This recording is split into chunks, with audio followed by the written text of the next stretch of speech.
السلام عليكم ورحمة الله وبركاته. الحمد لله رب العالمين. اللهم صل على سيدنا محمد وعلى آله وصحبه أجمعين. ഹുമുസ് 57-ാമത്തെ അധ്യായം, അതായത് 5-1. ഹംസ എന്ന് പറഞ്ഞാൽ 5 എന്നാണ്. അപ്പോൾ ഹുമുസ് എന്ന് പറഞ്ഞാൽ 5-1, അതായത് 20%. ഇപ്പോൾ ഈ യുദ്ധം മുതലൊക്കെ വീതം വയ്ക്കുമ്പോൾ ഉപയോഗിക്കുന്ന ഒരു കണക്കാണ്. അതിലൊരു വീതം അള്ളാഹുവിനുള്ളതാവുന്നു, ഒരു വീതം റസൂലിനുള്ളതാവുന്നു, ഒരു വീതം പട്ടാളക്കാർക്കുള്ളതാണ്, അങ്ങനെയൊക്കെ പറഞ്ഞിട്ട് നമ്മൾ നേരത്തെ കണ്ടിട്ടുണ്ട്. അപ്പോൾ അതിൻ്റെ മാത്രം ആയിട്ടുള്ള ഒരു കിതാബ് 57, കിതാബു ഫർദുൽ ഹുമുസ്. അതായത് ഹുമുസിൻ്റെ മേലുള്ള ബാധ്യതകൾ അല്ലെങ്കിൽ നിർബന്ധമായ കാര്യങ്ങൾ അല്ലെങ്കിൽ ഫർദായ കാര്യങ്ങൾ എന്തൊക്കെയാണ്. ഫർദുൽ ഹുമുസ്. അലി റളിയല്ലാഹു അൻഹു വിശദീകരിക്കുന്നു, എനിക്ക് ഒരു പെണ്ണ് ഒട്ടകത്തിന് കിട്ടി. അത് യുദ്ധം മുതലിൽ നിന്നുള്ളതായിരുന്നു. ബദർ യുദ്ധത്തിൻ്റെ അന്നാണ് കിട്ടിയത്. റസൂൽ സല്ലല്ലാഹു അലൈഹി വസല്ലം എനിക്ക് അത് ഹുമുസിൽ നിന്നുള്ള വീതമായിട്ടാണ് തന്നത്. അതായത് 5-1 ഒരു വീതം പട്ടാളക്കാർക്ക് പോകുമെന്ന് പറഞ്ഞു. അപ്പോൾ ആ 5-1 വീതത്തിൻ്റെ ഒരു ഭാഗമാണ് ഈ ഒരു പെണ്ണൊട്ടകം.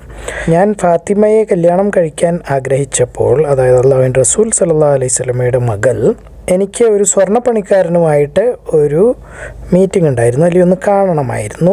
അയാൾ ബനി ഖൈനുഖാ ഗോത്രത്തിൽ നിന്നുള്ള ആളായിരുന്നു. അയാൾ എന്നോട് പറഞ്ഞു, ഇദ്ഹിർ, അതായത് ഒരു തരം സുഗന്ധമുള്ള മണമുള്ള പുല്ല് പറിക്കാൻ വേണ്ടിയിട്ട്. ഇത് നമ്മൾ നേരത്തെ കണ്ടിട്ടുണ്ട്. ഹറം മക്ക മദീനയുടെ മഹത്വം. ഇദ്ഹിർ എന്നുള്ള പുല്ല് പോലും പറിച്ചു കളയാൻ പാടില്ല. അത് സ്വർണ്ണപ്പണിക്കാർ കത്തിക്കാനോ എന്തിനു വേണ്ടി ഉപയോഗിക്കുന്ന ഒരു തരം പുല്ലാണ്. അതിനല്ലാതെ അത് പറിക്കാൻ പാടില്ല. അപ്പോൾ ഇയാൾ, ഈ സ്വർണ്ണപ്പണിക്കാരൻ, അത് പറിക്കാൻ വേണ്ടിയിട്ട് വിട്ടു. അതായത് ആ പുല്ല് പറിച്ചു കൊടുത്തു കഴിഞ്ഞാൽ പൈസ തരും. ആ പൈസ കല്യാണ സദ്യയ്ക്ക് വേണ്ടി ഉപയോഗിക്കാവുന്നതാണ്, അതായത് വലീമയ്ക്ക് വേണ്ടിയിട്ട്.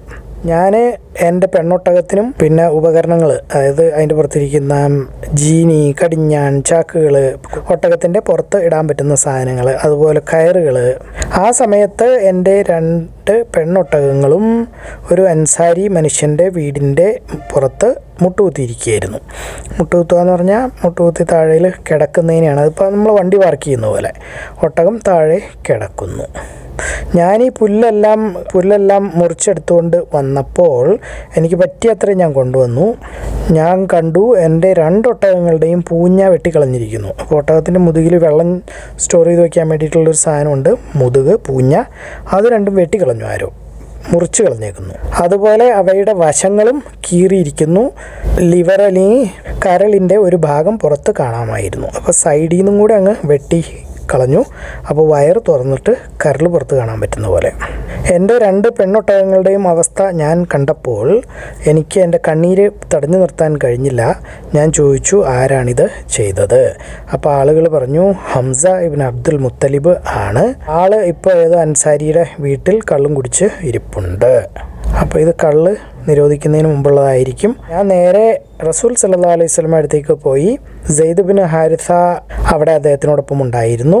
റസൂൽ സല്ലല്ലാഹു അലൈഹി വസല്ലം എൻ്റെ മുഖത്ത് എന്തോ കഷ്ടപ്പാട് അല്ലെങ്കിൽ ബുദ്ധിമുട്ട് ഉള്ളതായി അദ്ദേഹം കണ്ടു. അതുകൊണ്ട് റസൂൽ സല്ലല്ലാഹു അലൈഹി വസല്ലം ചോദിച്ചു, എന്താ നിനക്ക് പറ്റിയത്, അല്ലെങ്കിൽ എന്ത് കുഴപ്പമാണ് ഉള്ളത്? ഞാൻ മറുപടി പറഞ്ഞു, അല്ലേ അല്ലാഹുവിൻ്റെ റസൂലേ, ഇന്നത്തെ ഒരു ദിവസം പോലത്തെ ഒരു ദിവസം ഞാൻ ഇതുവരെ കണ്ടിട്ടില്ല. ഹംസ എൻ്റെ 2 പെണ്ണൊട്ടകങ്ങളെയും ആക്രമിച്ചിരിക്കുന്നു. അതിൻ്റെ 2ൻ്റെയും പൂഞ്ഞകൾ വെട്ടിക്കളഞ്ഞിരിക്കുന്നു. അതിൻ്റെ 2 വശങ്ങളും വെട്ടി കീറി പൊളർന്നു വച്ചിരിക്കുന്നു. എന്നിട്ട് അവൻ ആ വീട്ടിലിരുന്ന് അവൻ്റെ കൂട്ടുകാരോടൊപ്പം ഇപ്പോഴും കള്ളു കുടിക്കുകയാണ്. റസൂൽ സല്ലല്ലാഹു അലൈഹി വസല്ലം അദ്ദേഹത്തിൻ്റെ പുതപ്പ് അല്ലെങ്കിൽ മേൽമുണ്ട് പോലെയുള്ളത് ചോദിച്ചു.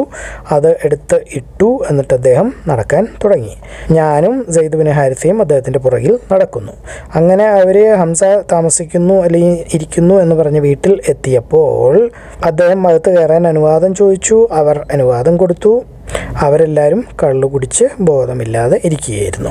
അള്ളാഹുവിൻ്റെ റസൂൽ സല്ലല്ലാഹു അലൈഹി വസല്ലം ഹംസയെ വഴക്ക് പറയാൻ തുടങ്ങി. ചെയ്തത് എന്താണ്, ഇങ്ങനെയൊക്കെ ചെയ്യാവോ എന്നുള്ള രീതിയിൽ, മാന്യമായ രീതിയിൽ വഴക്ക് പറയുന്നു, തെറ്റ് ചൂണ്ടിക്കാണിക്കുന്നു, പറഞ്ഞ് മനസ്സിലാക്കാൻ ശ്രമിക്കുന്നു. പക്ഷേ ഹംസയ്ക്ക് ഒരു ബോധമില്ലായിരുന്നു. കുടിച്ച് അവസാനം കണ്ണ് ചുവന്ന് ഇരിക്കുകയായിരുന്നു. അതായത് ഈ പറയുന്ന ഒന്നും തലയിലേക്ക് കയറുന്നില്ല. ഹംസ അള്ളാഹുവിൻ്റെ റസൂൽ സല്ലല്ലാഹു അലൈഹി വസല്ലമയുടെ നേരെ കണ്ണുയർത്തി നോക്കി, അദ്ദേഹത്തിൻ്റെ മുട്ടിലേക്ക് നോക്കി. എന്നിട്ട് പൊക്കിളിൻ്റെ അങ്ങോട്ട് നോക്കി വയറ്റിലേക്ക്, എന്നിട്ട് മുഖത്തേക്ക് നോക്കി.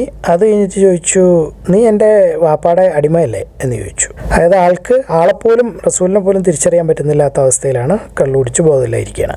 അള്ളാഹുവിൻ്റെ റസൂൽ സല്ലല്ലാഹു അലൈഹി വസല്ലമയ്ക്ക് മനസ്സിലായി അയാൾ കള്ളുകുടിച്ച് ബോധമില്ലാതെ ഇരിക്കുകയാണ് എന്ന്.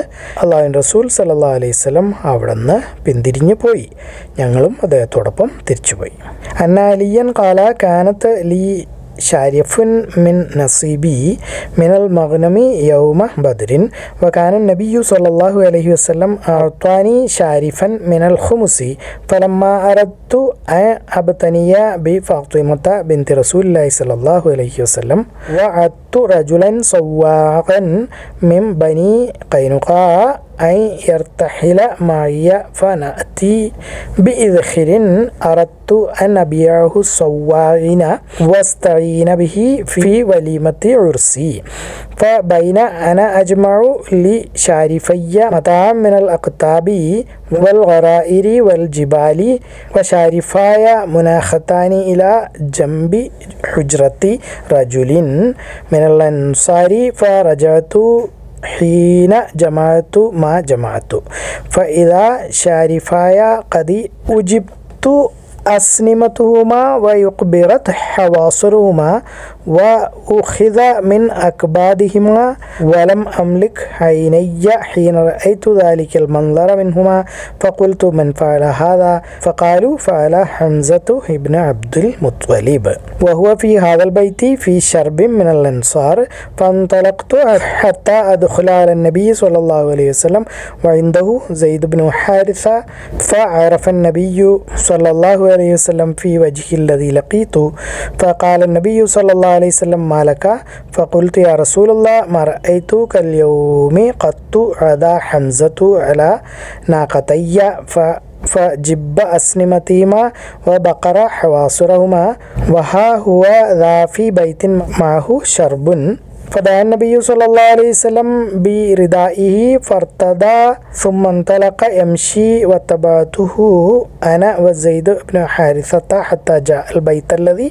فيه حمزة فاستأذن فأذين لهم فإذا هم شرب فطفق رسول الله صلى الله عليه وسلم يلوم حمزة فيما فعل فإذا حمزة قد ثمل محمرة عيناه فنظر حمزة إلى رسول الله صلى الله عليه وسلم ثم صعد النظر فنظر إلى ركبتيه ثم صعد النظر فنظر إلى سرته ثم صعد النظر فنظر إلى وجهه ثم قال حمزة هل أنتم إلا عبيد لأبي فعرف رسول الله صلى الله عليه وسلم إنه قد ثمل فنقص رسول الله صلى الله عليه وسلم على قبيه ഖറ വ ഖറജ്ന മഅഹു.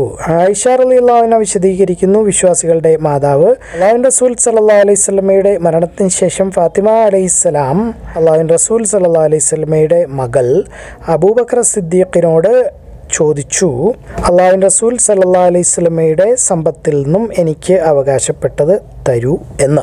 അദ്ദേഹത്തിൻ്റെ യുദ്ധ മുതലുകളിൽ നിന്നുള്ള സമ്പത്ത് ഉണ്ടായിരുന്നു. ഫയ്യ എന്ന് പറയും, അതായത് യുദ്ധം ചെയ്യാതെ ആരെങ്കിലും കീഴടങ്ങിയാൽ കിട്ടുന്നതിനെയാണ് ഫയ്യ എന്ന് പറയുന്നത്. ഇത് 59-ാമത്തെ സൂറത്തിൽ 6-ാമത്തെ ആയത്തിൽ വിശദീകരിച്ചിട്ടുണ്ട്.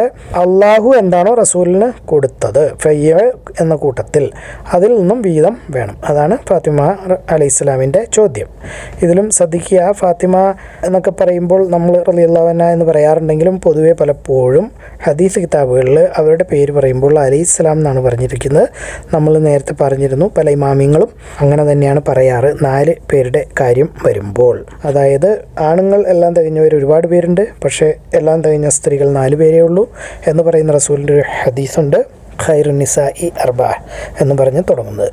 അതിൽ ഹാസിയ ബിന്ത് മുസാഹിം അലൈഹിസ്സലാം, മറിയം ബിന്ത് ഇമ്രാൻ അലൈഹിസ്സലാം, അതുപോലെ ഖദീജ ബിന്ത് ഖുവൈലിദ് അലൈഹിസ്സലാം, ഫാത്തിമ അലൈഹിസ്സലാം ബിന്ത് മുഹമ്മദ് സല്ലല്ലാഹു അലൈഹി വസല്ലം. ഇവർ 4 പേരുടെയും പേര് പറയുമ്പോൾ, കാരണം അവരാണ് ഏറ്റവും വലിയ സ്ത്രീകൾ എന്ന് പറയുന്നത്, അപ്പോൾ അവരുടെ പേര് പറയുമ്പോൾ അലൈഹിസ്സലാം എന്ന് പറയുന്നത് ഒരു ശീലമാണ്. അത് നമുക്ക് അറിഞ്ഞിരുന്നാൽ നല്ലതാണ്. സാധാരണ രീതിയിൽ അലൈഹിസ്സലാം എന്നത് നബിമാർക്കോ അല്ലെങ്കിൽ മലക്കുകൾക്ക് മാത്രമാണ് നമ്മൾ പറയാറുള്ളൂ. അതുപോലെ റസൂലിൻ്റെ വേറൊരു വ്യത്യസ്തമായ ഇതുമായി ബന്ധപ്പെട്ട ഒരു സുന്നത്തായിരുന്നു ഇബ്രാഹിം അലൈഹിസ്സലാം എന്ന് പറയാറില്ലായിരുന്നു റസൂൽ. പലപ്പോഴും പറഞ്ഞിരുന്നത് ഇബ്രാഹിം സ്വല്ലല്ലാഹു അലൈഹി വസല്ലം എന്നായിരുന്നു. അതുപോലെ ജിബ്രീൽ അലൈഹിസ്സലാം എന്ന് റസൂൽ സല്ലല്ലാഹു അലൈഹി വസല്ലം പറയാറില്ല, പകരം ജിബ്രീൽ സല്ലല്ലാഹു അലൈഹി വസല്ലം എന്നായിരുന്നു പറഞ്ഞത്. നമ്മൾ പക്ഷേ സല്ലല്ലാഹു അലൈഹി വസല്ലം എന്നത് നമ്മുടെ റസൂലിന് മാത്രമേ ഉപയോഗിക്കാറുള്ളൂ. പക്ഷേ ഈ രണ്ടുപേർക്കും റസൂൽ ഉപയോഗിച്ചിരുന്നു, അതുകൊണ്ട് നമ്മളും ഉപയോഗിക്കേണ്ടതാണ്. കാരണം ഒന്ന്, അദ്ദേഹത്തിൻ്റെ പാപ്പായാണ് ഇബ്രാഹിം സല്ലല്ലാഹു അലൈഹി വസല്ലം, അതായത് ഇസ്മായിൽ, ഇബ്രാഹിം, അങ്ങനെ അറബികളുടെ തലമുറ പോയി നിൽക്കുന്നത് ഇബ്രാഹിം സല്ലല്ലാഹു അലൈഹി വസല്ലമയിലാണ്. അതുപോലെ ജിബ്രീൽ അലൈഹി ഇസ്ലാമിൻ്റെ പേര് ജിബ്രീൽ സല്ലല്ലാഹു അലൈഹി വസല്ലം എന്ന് പറയാനുള്ള കാരണം അദ്ദേഹമാണ് വഹിയ് കൊണ്ടുവരുന്നത്. അപ്പോൾ അതായത് റസൂലന്മാരുടെ റസൂലാണ്, അല്ലെങ്കിൽ അള്ളാഹുവിൻ്റെ റസൂലാണ്, അതായത് അള്ളാഹുവിൻ്റെ ദൂതനാണ് റസൂലന്മാരിലേക്കും നബിമാരിലേക്കും വരുന്നത്. അപ്പോൾ അതിനേക്കാളും വലിയ സ്ഥാനം ഉള്ളത് കൊണ്ടാണ് സല്ലല്ലാഹു അലൈഹി വസല്ലം എന്ന് പറയുന്നത്. ഈ രണ്ട് കാര്യങ്ങളും ഓർത്തിരിക്കാൻ ശ്രമിക്കുക. അന്ന ആയിഷത്ത ഉമ്മുൽ മുഅ്മിനീന റളിയല്ലാഹു അൻഹ അഖ്ബറത്ഹു അന്ന ഫാത്തിമത അലൈഹിസ്സലാം അലൈഹിസ്സലാമു ബിൻത റസൂലില്ലാഹി സ്വല്ലല്ലാഹു അലൈഹി വസല്ലം സഅലത അബൂബക്കർ സിദ്ദീഖ ബഅദ വഫാത്ത് റസൂലില്ലാഹി സ്വല്ലല്ലാഹു അലൈഹി വസല്ലം അൻ യഖ്സിമ ലഹ മീറാഥഹ മാ തറക റസൂലുള്ളാഹി സ്വല്ലല്ലാഹു അലൈഹി വസല്ലം മിമ്മ അഫാ അല്ലാഹു അലൈഹി. വേറൊരു കാര്യം കൂടെ ശ്രദ്ധിക്കേണ്ടത്, ഫാത്തിമ ആയാണ് ത്വാ, അല്ലാതെ ഫാത്തിമ എന്ന് പരത്തി പറയരുത്. അറബിയിൽ ത്വാ എന്നുള്ള അക്ഷരമാണ് ആ പേരിന് ഉപയോഗിക്കുന്നത്. അബൂബക്കർ അവരോട് പറഞ്ഞു, അള്ളാഹുവിൻ്റെ റസൂൽ സല്ലല്ലാഹു അലൈഹി വസല്ലം പറഞ്ഞതായിട്ട്, ഞങ്ങളുടെ സമ്പത്ത് പാരമ്പര്യമായി ആരും കൈയാളുകയില്ല, അല്ലെങ്കിൽ അത് പാരമ്പര്യ സ്വത്തായി കണക്കാക്കുകയില്ല. ഞങ്ങൾ പ്രവാചകന്മാർ എന്തൊക്കെയാണോ വിട്ടിട്ട് പോകുന്നത് അത് സദഖയാകുന്നു, അതായത് ദാനം ആകുന്നു. ഫാത്തിമ അള്ളാഹുവിൻ്റെ റസൂൽ സല്ലല്ലാഹു അലൈഹി വസല്ലമയുടെ മകൾ, അവർക്ക് ദേഷ്യം വന്നു, അല്ലെങ്കിൽ സഹിച്ചില്ല, സങ്കടം, പട്ടിണിയും പെരുവട്ടമാണ്, അപ്പോൾ ഉള്ളതും കൂടെ കിട്ടുന്നില്ല എന്നുള്ള രീതിയിൽ. അതുകൊണ്ട് അവർ അബൂബക്കറിനോട് സംസാരിക്കുന്നത് നിർത്തി. അവർ മരിക്കുന്നത് വരെ അബൂബക്കറിനോട് സംസാരിച്ചിട്ടില്ല. ഫാത്തിമ വെറും 6 മാസം മാത്രമാണ് ജീവിച്ചത് അള്ളാഹുവിൻ്റെ റസൂൽ സല്ലല്ലാഹു അലൈഹി വസല്ലമയുടെ മരണശേഷം. അവർ അബൂബക്കറിനോട് അള്ളാഹുവിൻ്റെ റസൂൽ സല്ലല്ലാഹു അലൈഹി വസല്ലമയുടെ ഖൈബറിലുള്ള ഭൂമിയിൽ നിന്നും അവകാശം ചോദിച്ചു. അതുപോലെ ഫദക്ക് എന്ന് പറയുന്നതിൽ നിന്നും ചോദിച്ചു. അത് അൽ മദീനയിൽ ആയിരുന്നു. അത് പക്ഷേ ദാനത്തിന് വേണ്ടി പറഞ്ഞു വച്ചിരുന്നതാണ്. അപ്പോൾ അത് ദാനമായിട്ട് എഴുതി വച്ചിരിക്കുന്നതാണ്. അബൂബക്കർ അതെല്ലാം നിരസിക്കാറുണ്ടായിരുന്നു. ആ സ്വത്തുകളൊന്നും കൊടുത്തില്ല. എന്നിട്ട് പറഞ്ഞു, അള്ളാഹുവിൻ്റെ റസൂൽ സല്ലല്ലാഹു അലൈഹി വസല്ലം എന്താണോ ചെയ്തുകൊണ്ടിരുന്നത് അത് ഞാൻ ചെയ്യാതിരിക്കുകയില്ല, അല്ലെങ്കിൽ അതിലൊന്നും മാറ്റമൊന്നും ഞാൻ വരുത്തില്ല. ഞാൻ റസൂൽ എന്താണ് പറഞ്ഞത്, എന്താണ് ചെയ്തത്, അതേ ചെയ്യൂ. കാരണം എനിക്ക് പേടിയാണ്, ഞാൻ അതിൽ നിന്ന് എന്തെങ്കിലും വിട്ടുപോയാൽ, അതായത് റസൂൽ സല്ലല്ലാഹു അലൈഹി വസല്ലം തന്നിട്ടുള്ള ഉത്തരവുകളിൽ നിന്ന് ഞാൻ നീങ്ങിപ്പോയാൽ, അല്ലെങ്കിൽ അതനുസരിക്കാതിരുന്നാൽ ഞാൻ വഴിതെറ്റിപ്പോകും. പിന്നീട് ഉമർ റസൂൽ സല്ലല്ലാഹു അലൈഹി വസല്ലമയുടെ സമ്പത്ത്, അതായത് ആ സദഖയുടെ സ്ഥലങ്ങൾ, അൽ മദീനയിലുണ്ടായിരുന്ന സ്ഥലങ്ങൾ അലിക്കും അബ്ബാസിനും വീതം വെച്ച് കൊടുത്തു. പക്ഷെ അദ്ദേഹം ഖൈബറിൽ ഫദക്കിലെയും സ്ഥലം കൊടുത്തില്ല. അത് അദ്ദേഹത്തിൻ്റെ കീഴിൽ തന്നെ വച്ചു. എന്നിട്ട് പറഞ്ഞു, ഇത് രണ്ടും അള്ളാഹുവിൻ്റെ റസൂൽ സല്ലല്ലാഹു അലൈഹി വസല്ലമയുടെ സദഖയാണ്, അദ്ദേഹത്തിൻ്റെ ചെലവുകൾക്കും അത്യാവശ്യ ആവശ്യങ്ങൾക്കും ഒക്കെ ഉപയോഗിക്കാൻ വേണ്ടി മാറ്റിവെച്ചിരിക്കുന്നത്. അതുകൊണ്ട് ഇപ്പോൾ അതിൻ്റെ നോക്കി നടത്തിപ്പ് അവകാശം ഭരണാധികാരിക്ക് ആകുന്നു, അല്ലെങ്കിൽ ഭരണാധികാരിയുടെ മേൽ ആകുന്നു. അസ്സുഹരി പറയുന്നു, അവയെല്ലാം ഇന്നും അതുപോലെ തന്നെയാണ് നടത്തിക്കൊണ്ടു പോകുന്നത്. അതായത് അവിടുത്തെ ഭരണാധികാരിയാണ് ആ സ്ഥലത്തിൻ്റെ ഉത്തരവാദിത്വം എന്ന് അസ്സുഹരിയുടെ കാലത്ത്, അതായത് സഹാബിയാണ്, ആ സമയത്ത് തന്നെ പറയുന്നു. ഫഖാല ലാ അബൂബക്കറിൻ ഇന്ന റസൂലുള്ളാഹി സ്വല്ലല്ലാഹു അലൈഹി വസല്ലം ഖാല ലാ നൂറസു മാ തറക്ന സ്വദഖത്തുൻ ഫഗദിബത് ഫാത്തിമത്തു ബിൻത് റസൂലില്ലാഹി സ്വല്ലല്ലാഹു അലൈഹി വസല്ലം ഫഹജറത് അബൂബക്കറിൻ ഫലം തസൽ മുഹാജിറതഹു ഹത്താ തൂഫിയത് വഅശത് ബഅദ റസൂലില്ലാഹി സ്വല്ലല്ലാഹു അലൈഹി വസല്ലം 6 അശ്ഹുരിൻ ഖാലത് വകാനത് ഫാത്തിമത്തു തസ്അലു അബൂബക്കറിൻ നസീബഹ മാ തറക റസൂലുള്ളാഹി സല്ലല്ലാഹു അലൈഹി വസല്ലം മിൻ ഖൈബരിൻ വഫദകിൻ വസദഖതി ബിൽ മദീനതി ഫഅബി അബൂബക്കറിൻ അലൈഹ ദാലിക വഖാല ലസ്തു താരികൻ ഷൈഅൻ കാന റസൂലുള്ളാഹി സല്ലല്ലാഹു അലൈഹി വസല്ലം يعمل به إلا عملت به فإني أخشى إن تركت شيئا من أمره أن أزيغ فأما صدقته بالمدينة فدفعها عمر إلى علي وعباس فأما خيبر فدكن فأمسكها عمر وقال هما صدقة رسول الله صلى الله عليه وسلم كانتا لحقوقه التي تعروه ونوى به وأمرها إلى من ولي الأمر. قال فهما على ذلك إلى اليوم. قال أبو عبد الله اعتراك افتالت من عروتي فأصبته ومنه يعروه وتراني. അള്ളാഹു എല്ലാ കാര്യങ്ങളും ഏറ്റവും നന്നായി അറിയുന്നു. നിങ്ങളിത് കാണുക, ഖുർആൻ പഠിക്കുക, എല്ലാവരിലേക്ക് എത്തിച്ചു കൊടുക്കുക. ബാറക്കല്ലാഹു ലി വലക്കും. അസ്സലാമു അലൈക്കും വറഹ്മത്തുള്ളാഹി വബറകാതുഹു.